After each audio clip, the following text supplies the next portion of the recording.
ഏയ് ശാരദ, വിമല, ഹരിയ, ഇവിടെ വരൂ. ഇത് പ്രിയങ്ക. ഇവൾക്ക് വലിയ ചീത്തപ്പേരാണ്.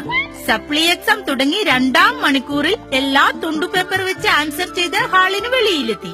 ഓ, അത്ഭുതമായിരിക്കുന്നല്ലോ. ഇതെങ്ങനെ സാധിച്ചു? ഹാളിൽ വെച്ച് ഞാൻ ടീച്ചറോട് ശോചനാലയത്തിൽ പോകണമെന്ന് ആവശ്യപ്പെട്ടു. എന്നിട്ട് ടീച്ചർ വിട്ടോ? ചിന്തയും ഉദ്ദേശവും നല്ലതാണെങ്കിൽ ആരും വിടും. എങ്ങനെയാണോ ഇവളുടെ ടീച്ചർ വിട്ടത്. എന്നിട്ട് പുറത്ത് ശോചനാലയത്തിൽ പോയി തുണ്ടെടുത്ത് തട്ടത്തിനടിയിൽ വെച്ചു. തിരിച്ചെത്തി പരീക്ഷ എഴുതി. ഓ, നിന്റെ ബുദ്ധി വിമാനമാണല്ലോ.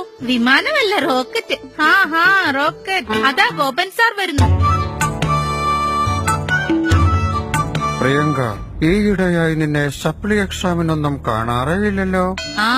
സാർ, ഞാൻ സപ്ലിയടിയൊക്കെ നിർത്തി സാർ. ഓഹോ, അങ്ങനെയോ?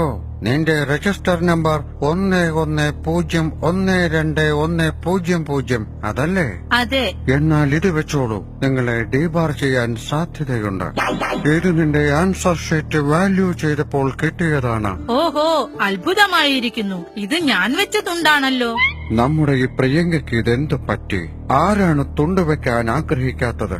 പക്ഷേ വെച്ച തുണ്ട് ആൻസർ ഷീറ്റിനോടൊപ്പം കെട്ടിവെക്കുക കൂടി ചെയ്താലോ? ഒരു ശരാശരി കോപ്പിയടിക്കാരന്റെ തുണ്ടുകൾ തപ്പി പുറത്തെടുത്താൽ ഏകദേശം ഇത്രത്തോളം ഉണ്ടാകും.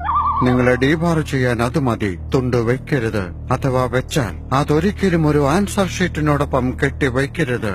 ഒരു പക്ഷേ നിങ്ങൾ വലിയ വില കൊടുക്കേണ്ടി വരും. വലിയ വില. പൊതുജന താൽപര്യാർത്ഥം കോപ്പിയടിക്കാർ.